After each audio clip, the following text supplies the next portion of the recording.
Comenzamos en 3 y 2, un programa del rey de los deportes, el béisbol, donde habrá polémica, debate, análisis y argumentos sólidos sobre el rey de los deportes, el béisbol. ¡Comenzamos!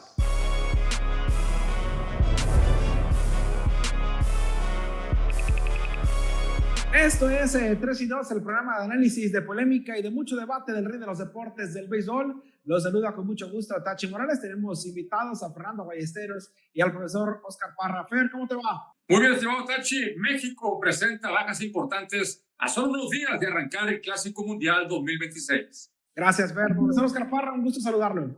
¿Qué tal, Tachi? ¿Qué tal, Fer? Bueno, empezamos con este nuevo proyecto en 3 y 2, un espacio donde vamos a analizar a profundidad al rey de los deportes.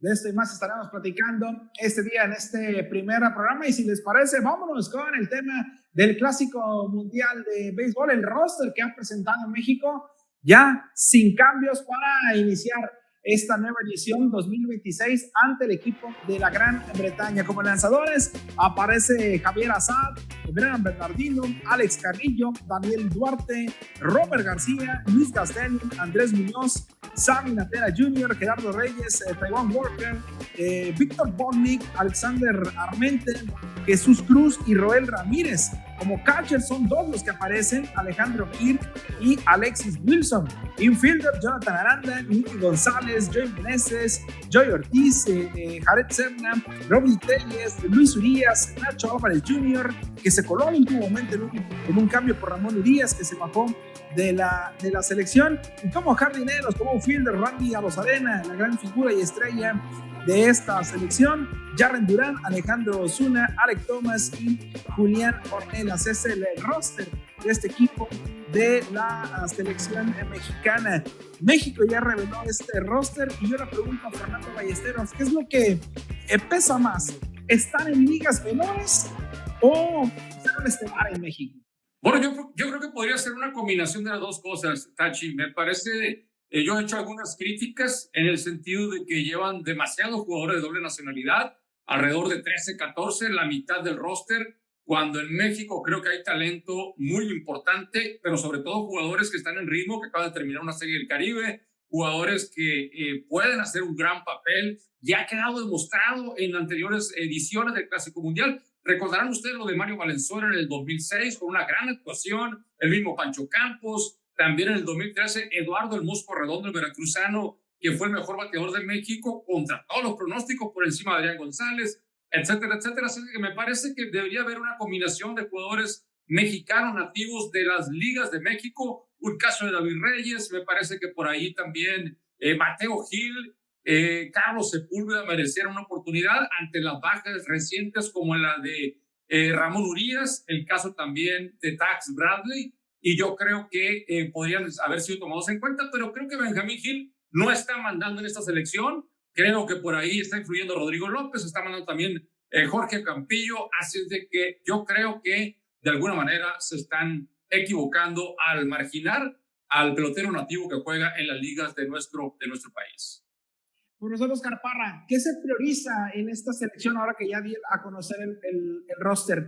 ¿El estatus en donde están jugando, o el ritmo, la actividad, tantos juegos que tienen? ¿Qué se está priorizando? ¿Cómo lo analiza el profe Parra?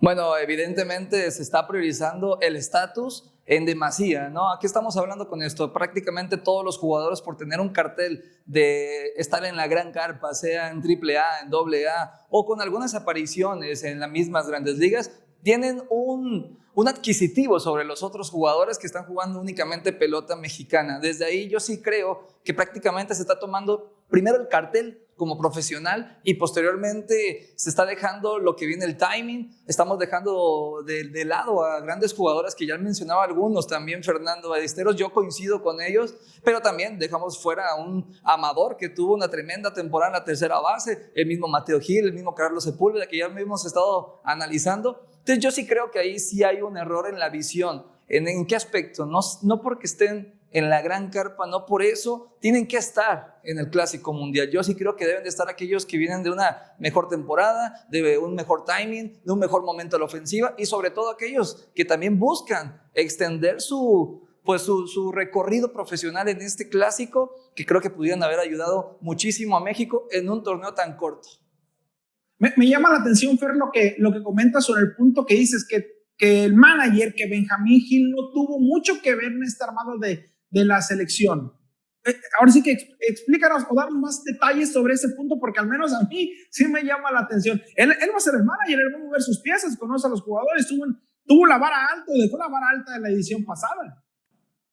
Sí, pero yo no creo que esté mandando al 100%. Por ahí está como gerente Rodrigo López, también Jorge Campillo como asesor, parte del armado de la selección mexicana. Y Benjamín Gil hacía una alusión a un servidor al terminar la serie final que ganaron en la Serie del Caribe, donde decía: Mateo Gil es un caballo, Mateo Gil es lo máximo. Respondió mi muchacho, volvió a hacerlo. Bueno, ¿y por qué no lo lleva? Si es un caballo, como él lo dijo, que yo no tengo nada en contra de Mateo. Al contrario, yo estoy diciendo que Mateo Gil merecía ser llamado a este equipo de la selección mexicana ante la baja de Ramón Urias, un muchacho que ciertamente es de doble nacionalidad, pero que está familiarizado con el béisbol mexicano, que ha respondido con los Charros de Jalisco en ambas ligas, que responde a la hora cero, ha destacado como en la receta Serie del Caribe. Así de que yo percibo, eso es lo que veo, que Benjamín Gil no está tomando las decisiones solamente él, sino que por allí Rodrigo López y Campillo están allí tomando injerencia en algunas decisiones de la selección mexicana. Ha tocado un punto o un ejemplo claro en su primera y en la segunda participación, Fernando Ballesteros, profe. Yo le pregunto, ¿cree que esta situación de ser el hijo de pueda meter en problemas a Benjamín Gil? Digo, se ha manejado mucho en Charros, tanto en verano como en invierno, es que es el hijo del manager y por eso lo pone a jugar. ¿Cree que pesa más eso? O bueno, el propio Benjamín dijo, ¿no? La capacidad de su hijo. Al final tuvo un turno muy clave en la pasada, me parece, de las últimas grandes finales que hemos visto en Serie del Caribe. Sí, yo creo que más que la presión sobre Benjamín Gil, yo veo una presión enorme sobre Mateo. Una desvalidación continua a todo lo que hace. ¿En qué sentido? Cuando comete un error, aunque tenga 5 jugadas bastante buenas, la mayoría de los medios, la mayoría de los críticos, con tal de golpear a Benjamín Gil, terminan golpeando a Mateo. Al final saben que el punto débil de cualquier padre va a ser su hijo, y esto lo están haciendo de manera constante, desvalidando lo que hace tanto la ofensiva, sobre todo. No lo digo yo, lo dicen los números, lo dice la sabermetría. Es un chico que sabe responder en momentos importantes. Es un joven que ha venido a ganarse un lugar en el equipo de Charros de Jalisco, y sobre todo no nada más en la Liga Arco Mexicana del Pacífico. Lo está haciendo en verano y lo hizo en momentos interesantes en la misma Serie del Caribe. Se ha estado convirtiendo en un ídolo del equipo de Charros. Yo creo que él ya está desprendiendo un poco esa carrera que viene con la sombra de su papá, de Benjamín. Y por otro lado, obviamente, el manager, sí, yo creo que existe una presión, y a lo mejor, si tiene una baraja de 3, Mateo Gil termina siendo el número 4. Ahora que revisaba de nuevo la lista o el roster de México, vemos, con el total respeto, para mí, jugadores no tan conocidos, no de grandes ligas o que tengan regularidad en grandes ligas. Ejemplo, un Luis Gastelum, que ha jugado mucho AA, que pertenece a Cardenales. Sammy Natera Jr., que es un pitcher zurdo que pertenece a Anaheim, jugó mucho AA y poco AAA. Un Alex Armenta, que es un joven de 17, 18 años que está jugando en Japón, pero digo, al menos para la afición, o la gran mayoría de la afición del béisbol en nuestro país, no son tan conocidos. Hablamos de Jared Serna, lo conocimos muy bien en invierno, fue un temporador con los Charros de Jalisco, pero en grandes ligas ha hablado, se ha visto en AA y en AAA con la organización de los Marlins. No hay tantos conocidos, ¿no, Fred?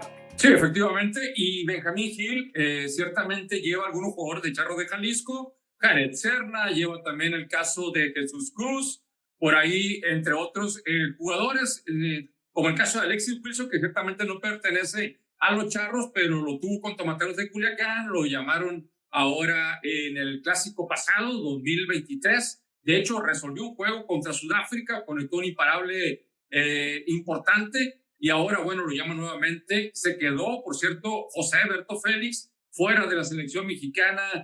Acaba de ganar el Guante de Oro de la Liga Mexicana del Pacífico, y también llevan por ahí a Santiago Chávez, pero como catcher de bullpen de esta selección mexicana. Así es de que sí, estoy de acuerdo contigo, Tachi, jugadores que no tienen tanto nombre, sobre todo lanzadores, y yo esperaría, ojalá que vayan con la ambición, que vayan con todo por la selección mexicana y que no lo vean como una pretemporada nada más de las grandes ligas. Ojalá que sí le echen todos los kilos y que se pongan la verde.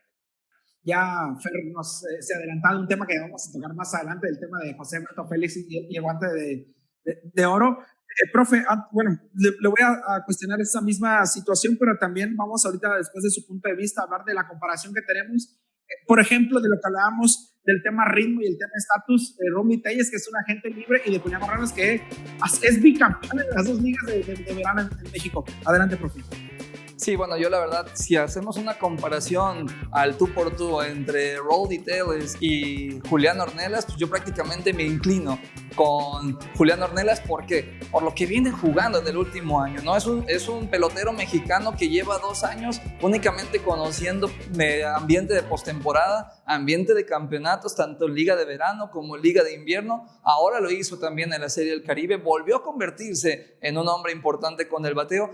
Algo que ha ajustado muy bien Julián Ornelas en los últimos meses o en el último año es la inteligencia al momento de chocar la pelota hacia la banda contraria, situación que prácticamente Rowdy Tellez no la tiene. Rowdy Tellez tiene a lo mejor un bateo más largo, más para cuadrangulares o para extra bases incluso, aunque no es un jugador muy rápido por el contacto tan sólido que realiza. Pues bueno, fácilmente puede llegar a la segunda almohadilla, pero también tiene un alto porcentaje en ponches, algo que no tiene tanto Julián Ornelas. Tiene un mayor contacto con la pelota, es un chocador también cuando se necesita. Por lo tanto, yo sí iría más a valorar un poco a ese pelotero mexicano por el timing que tiene en este momento.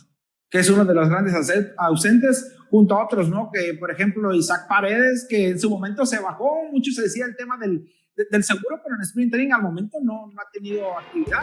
No, exacto. Lo de Isaac Paredes prácticamente en este inicio de pretemporada se está notando que no ha estado tan cómodo él mismo con la propia organización y algo está sucediendo. De hecho, se está valorando un movimiento de él en sus posiciones a la defensiva. Mientras ahorita que hablan de estatus, de ritmo, yo creo que yo difiero un poco con Parra, con el profe, aquí en ese sentido.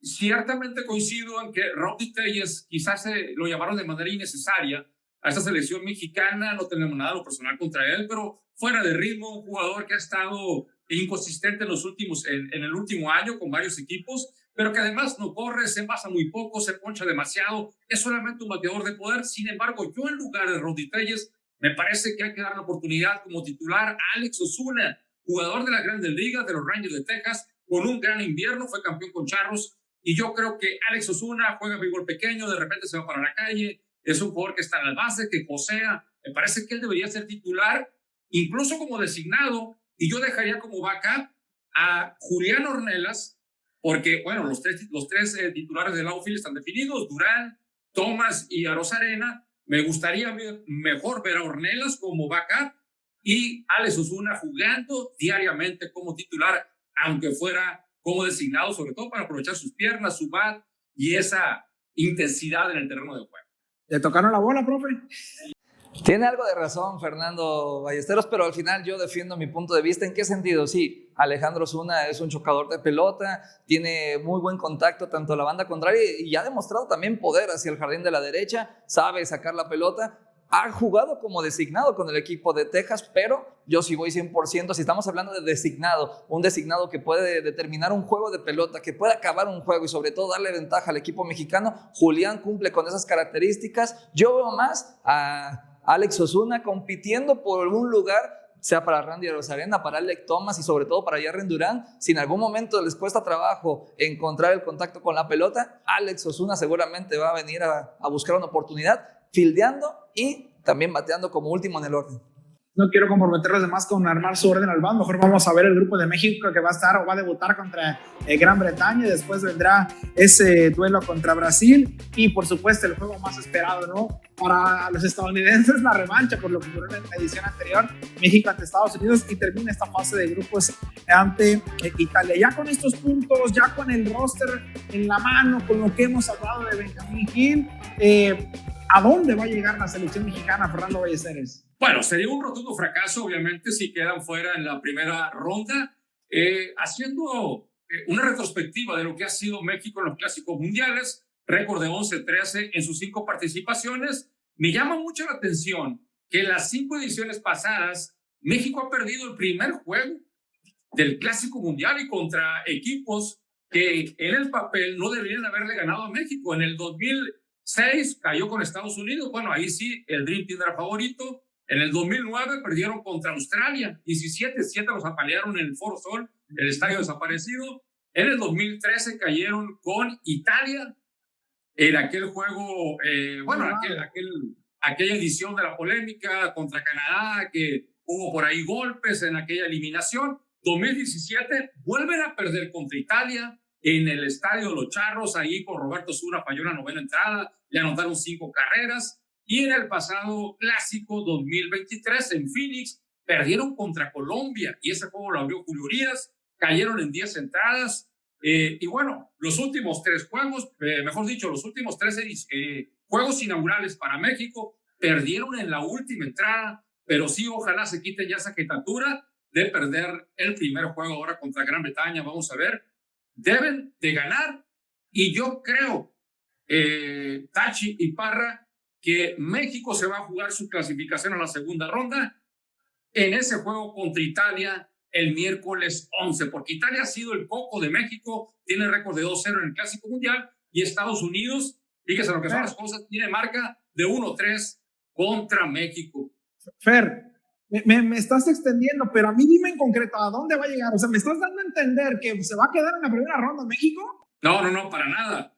Bueno, mi deseo obviamente es que sea campeón, pero hay que ser realistas. Yo creo que México va a estar otra vez peleando ahí en las semifinales. Eso es mi expectativa. ¿Tu línea es semifinal? Yo creo que sí. Es que me dijiste, no va a pelear el boleto. Entonces, o sea, si va a pelear, entonces va a estar dudoso su avance a la siguiente ronda. Yo por eso nada más pregunto. Profe Parra. Bueno, yo creo que sí debemos de definirlo como obligatorio la instancia de semifinales para el equipo mexicano. Yo creo que sí es momento de demostrar la realidad del béisbol mexicano, la realidad del béisbol, sobre todo invernal mexicano, de cómo se están proyectando grandes figuras y cómo también ha tenido presencia la sangre mexicana en muchos jugadores que han decidido estar con nuestro selectivo para este Clásico Mundial. Muchos de ellos seguramente están decidiendo estar con México por la proyección que ven como equipo. A mí lo que me preocupa más es un México ante un equipo en donde nuestra selección es favorito, es donde se le ha complicado, lo describía bastante bien Fernando, porque, por ejemplo, somos de los pocos equipos a nivel mundial que tiene un récord favorable ante Estados Unidos. Así que yo sí veo a un equipo mexicano que debe de estar ahí, pero sí lo veo como obligatorio mínimo a la instancia de semifinales. En teoría debe de pasar sin problemas la parte de grupos. Bueno, ahí está el punto de ambos, las semifinales para México en el Clásico Mundial. Vámonos al siguiente tema y más bien es el análisis, el punto de vista, la ecuación del profe. Ya adelantaba fuera el tema de José Eberto Félix con el guante de oro. Vamos al análisis, el apunte, la ecuación del profe Parra, el guante de oro José Eberto Félix.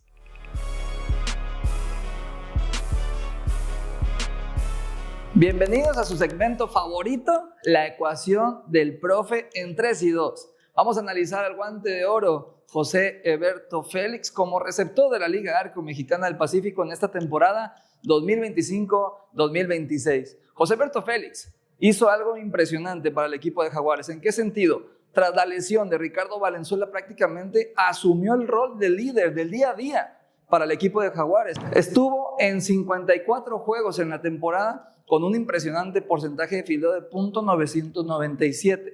En más de 300 oportunidades como receptor. Esto habla que únicamente tuvo un error. Un error simplemente le evitó de fildear para 1.000, que es algo grandioso para los catchers. Analizando los últimos 2 guantes de oro como receptores, fue Juan Kirk en la temporada anterior, en donde únicamente estuvo en 38 juegos. Y Ricardo Valenzuela hace 2 temporadas, en donde estuvo en 52 juegos. Con esto estamos hablando de liderazgo, de la constancia y sobre todo el temple que tuvo como receptor. Ojo, tuvo más del 25% de oportunidades para sacar corredores en segunda almohadilla. También habla de que era un gran defensivo y sobre todo con un gran brazo para evitar que le corrieran las almohadillas a José Eberto Félix. Tremendo trabajo en esta temporada. Yo creo que no había competencia. Fue el mejor receptor de la liga y hay que decirlo así. Por esto se llevó el guante de oro.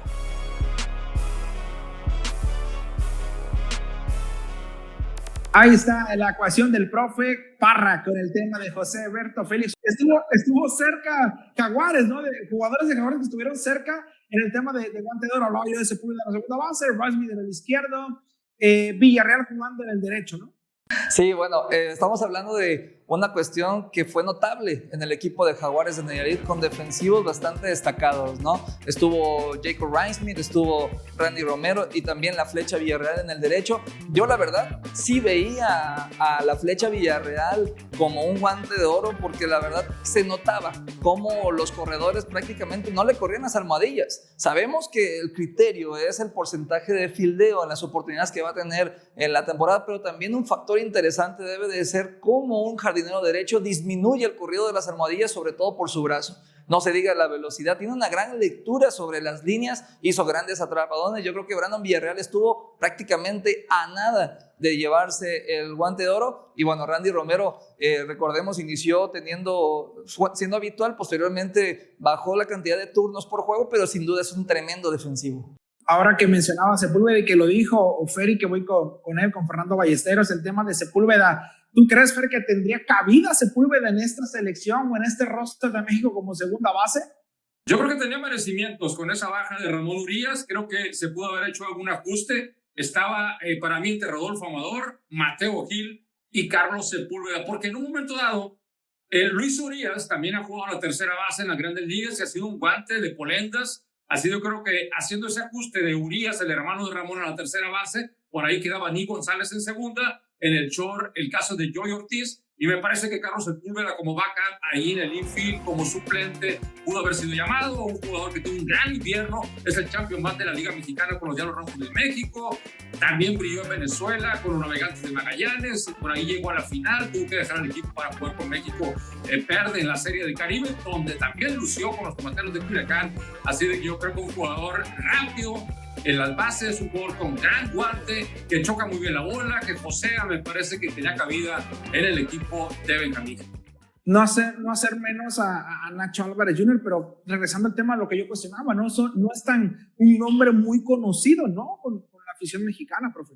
Sí, bueno, al final no es entrar como en un nacionalismo de decir es que solamente tienen que ser de aquí o jugar aquí. La verdad, siendo sinceros, en un análisis tú a tú con Nacho Álvarez Jr. y Carlos Sepúlveda, yo me inclino 100% con Carlos Sepúlveda por lo que ha venido haciendo últimamente. Es un hombre del día a día, es un hombre que está jugando prácticamente el 90-95% de los juegos en verano. En invierno prácticamente se perdió nada más un juego de toda la temporada regular, tiene un gran guante, tiene una gran defensiva. Y hablando de cómo en ocasiones en otros lugares valoran más a nuestros jugadores. En Venezuela llegó y se consolidó como una estrella por parte del equipo de Navegantes del Magallanes en instancias más que interesantes, buscando el campeonato del round robin. No jugó el último encuentro, pero la verdad que fue muy reconocido sus números, tanto a la ofensiva como a la defensiva.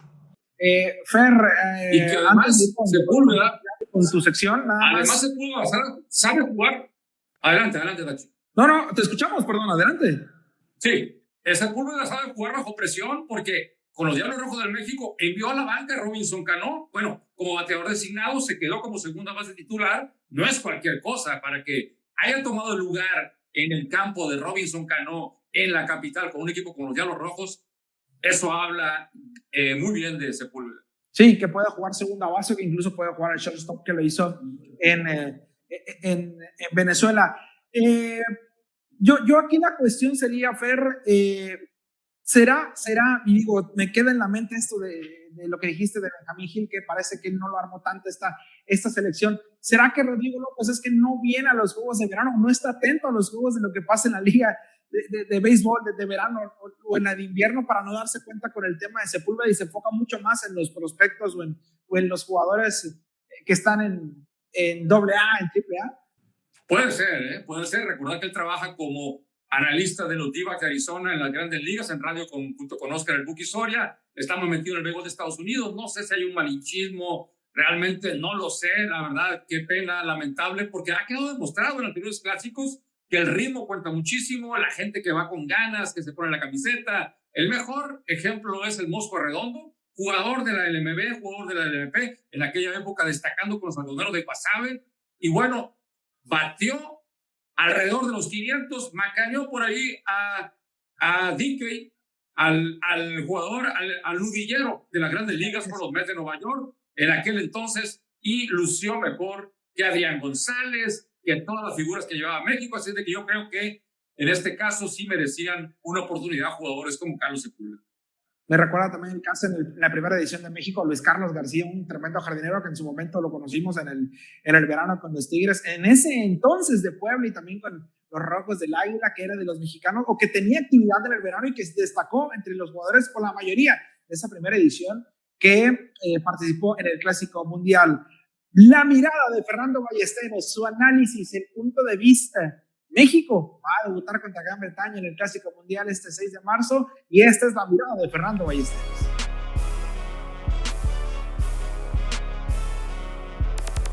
La selección mexicana tiene ahora como nuevas figuras del Clásico Mundial al catcher Alejandro Kirk y al cerrador Andrés Muñoz, pero también sufre la gran ausencia de su tercera base estelar, Isaac Paredes. Históricamente se ha criticado en nuestro país que el pelotero mexicano no recibe la oportunidad en grandes ligas, pero la propia selección mexicana que dirige Benjamín Gil se la niega al dejar por fuera a David Reyes, Rodolfo Amador, Carlos Sepúlveda y al propio Mateo Gil, por citar solo algunos estelares que juegan todo el año en México. Ojalá y que los nuevos integrantes de México no vayan al Clásico como una mera extensión del sprint training. Creo que el juego clave de la primera ronda será el 11 de marzo contra Italia, ya que ha derrotado 2 veces a México en par de choques. La expectativa es grande, con un roster sólido, y ojalá esta selección mexicana pueda lograr la gloria del campeonato.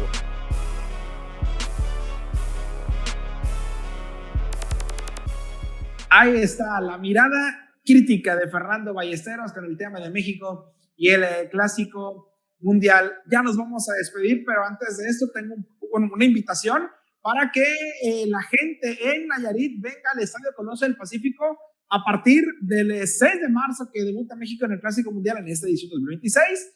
Vénganse, porque acá habrá venta de alimentos y bebidas en el estadio, en la puerta 18, en la cueva, así se va a llamar esta zona del Estadio del Coloso del Pacífico. Y también en el juego contra Estados Unidos, ya me voy a adelantar, picnic. Vamos a proyectar el juego en la pantalla del estadio para que venga con toda la familia, con todos los amigos.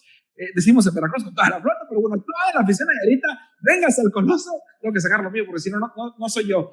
Vénganse al Coloso y aquí los esperamos para que vengan a disfrutar los Juegos de México en el Clásico Mundial. Los voy a poner ahora sí en 3 y 2, profe Parra, Fernando Ballesteros. Si México, con el dato que dijo Fernando Ballesteros, pierde el primer juego contra Gran Bretaña, que en el papel México es favorito, Gran Bretaña, que por cierto hay un jugador de los Jaguares o que estuvo en Jaguares, ya lo vamos a comentar nada más de rápido si lo comenta Fer o el profe Oscar Parra.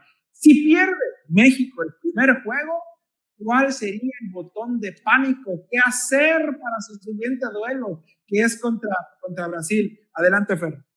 No, sí se le complicaría bastante. Sin embargo, ya México en la pasada edición sacó la casta, perdió contra Colombia. Recordar que luego derrotó al equipo de Estados Unidos con una contundente victoria. Después apaleó a Canadá y avanzó así a la siguiente ronda. Yo creo que sí es fundamental sacar la victoria. Son 5 derrotas consecutivas en juegos inaugurales para México en el Clásico Mundial. Sin embargo, no es determinante. Van con su mejor carta, una de sus 2 mejores, Javier Assad. Yo creo que es importantísimo, pero no es fundamental también decir que si pierde el primer juego, le va a ir mal en lo que resta del torneo. Si pierde el primer juego México, profe, nos ponemos nerviosos. Ahora sí estaría complicado avanzar a la siguiente ronda, ¿o vamos a ir calmados? Bueno, la tranquilidad, lo ha mencionado Fernando. Yo creo que este Clásico Mundial da oportunidad de que inicies con el pie izquierdo, pero no es lo ideal. Sobre todo porque, bueno, estamos viendo que el roster del equipo mexicano hace 3 años, yo sí lo veía prácticamente en una extensión al 100% de lo que podía brindar. Yo hoy con las bajas que tiene el equipo mexicano no lo veo al 100%. Ha tenido bajas sensibles, las hemos estado analizando durante el programa, así que yo creo que perdiendo el primer juego sí podría complicarse, sobre todo ese juego ante un Paul Skeens por parte del equipo de Estados Unidos, que es un tremendo lanzador, es un lanzador de élite, es un lanzador que sí tuvo permiso, que sí la aseguradora le permitió estar en el Clásico. Por lo tanto, lo ideal es que el equipo mexicano entre a este Clásico Mundial con el pie derecho, con una victoria, y evitar estar sacando cuentas y números faltando algunos juegos. El camino es Gran Bretaña, después Brasil, posteriormente Estados Unidos y termina esta fase de grupos ante el equipo de Italia y vamos a esperar si este equipo mexicano califica o no. Si no califica, esto va a estar sabroso en 3-2. Y si califica, por supuesto que lo vamos a analizar de manera muy puntual. Vamos a tener este programa un día a la semana y estaremos con muchísimo gusto. Por acá un servidor, Tachi Morales, Fernando Ballesteros, Oscar Parra, y claro, también está abierto para grandes invitados del rey de los deportes, el deporte que más nos apasiona, que es el béisbol. Fer, ya nos despedimos, muchas gracias. Un placer, saludos. Fernando Ballesteros, profe Oscar Parra, gracias por estar con nosotros y nos vamos a escuchar muy pronto en ese análisis del clásico mundial y lo que venga, ¿no? En el béisbol, por supuesto, nacional e internacional. Un abrazo. Muchas gracias, un abrazo. Esto es 3-2. Saludos, gracias. Pásenla bien.